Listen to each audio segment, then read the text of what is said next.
Hey everybody, Gary Basecamp Trading. Let's take a look at a couple of trade setups that we had on the 30-minute chart today. Now, understand, I personally don't trade the 30-minute chart that much, but there are many people out there that do trade a 30-minute chart. But I'm a very short-term trader. I look at very short time frame charts and short time frame Renko charts. But there are people out there that actually think a 30-minute chart is a very short time frame chart. So there's lots of different ways to trade, lots of different ways to make money in the markets. And the 30-minute chart is actually a good solid chart to trade from. Now, those who trade with us know that the 30-minute chart is my anchor chart, and I use the 30-minute chart to confirm my shorter time frame chart entries and exits. But there's actually a really good strategy for trading a 30-minute chart. And trading a 30-minute chart, now granted, you're probably going to want to trade this with a slightly larger account because you're using larger stops, but then you're looking for much larger moves as well. And today we had a really nice setup on a power line break. See this green line right here? This is our MQ power lines indicator. And you can see we had a power line in here. And what it's doing is it's indicating significant areas of support and resistance. And you can see that we came up, hit here, came up, hit right here. And once we got this pivot right there, the power line painted. And so now you know this is an area of significant resistance, and a proper breakout with proper confirmation is a potential for a really good trade. And you can see that's what we ended up getting today. Now there was some volatility today, and a lot of this move was due to the election results from last night. And those election results were obviously bullish for the market. And this was our opening bar right here. This is where the day session to open. This is our 8:30 to 9 o'clock bar. And you can see we put in this little bottoming tail right here. And then it was all buying. And this is a really great breakout bar. This is the type of bar you're looking for when you're looking for a breakout. Bottoming tail, the entire body of this bar was all buying. You broke out and it closed strong above your resistance power line right here. You were confirmed with momentum. See how our momentum went positive? Our 5 and 13 separated back to the upside. They were just kind of squished together here. They hadn't actually crossed yet, but they were squished together here. We got separation and then a nice move up. And the way we trade this 30-minute chart is we just trail a few ticks behind each bar.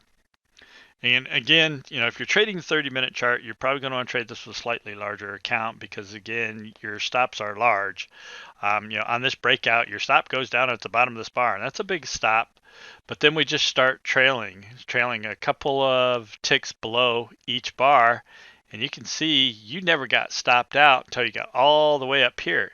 Your entry was on the break of the power line, which would have been somewhere around 37.19. That would have been your entry on the break. And then you were just trailing all the way up, and you would have got stopped out until 37.66. That's 37 ES points, which is about $1,750.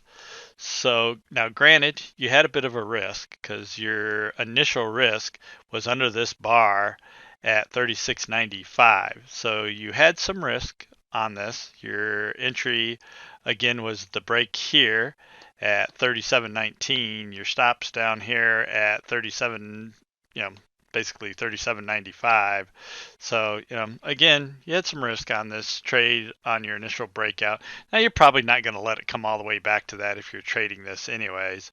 But then you just started trailing your 30-minute bars the rest of the way up. So you had a nice chance to grab near $2,000 per contract off of this trade.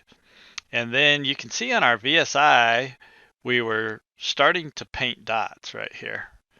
We hit our oversold territory. We got above the 70. We're painting dots right here, which is indicating that our volume to the upside is starting to dissipate. And what we look for on this is when we get a reversal bar and we break below the previous second bar, you can take a short right there. And now, again, we don't talk about the VSI very much, and we don't talk about it in the room really at all, but this is how we use that. Again, we hit our oversold territory, start painting dots. We break the previous second bar, which was actually this bar right here was our previous second bar, because this is the bar that broke to the downside with the dot painted here, right? So your entry would have been on the low of that bar, somewhere around 37.65.50. And you had a nice push down. Your initial push would have taken you down to the 37.47 area, from 35.65 to 37.47. That's about 18 points or so. So, about $800 per contract. Now your stop goes at the top of this bar. You had a pretty good pullback right here. It would not have stopped you out. And then you had the potential to go ahead and run even lower. I mean, now nobody's picking the bottom, but the low of that bar was 37.30. So, another potential, $1,000, $1,500. Again, nobody's picking the bottoms, but a nice push to the downside nonetheless. So, a chance to grab several $1,000s per contract trading the ES today.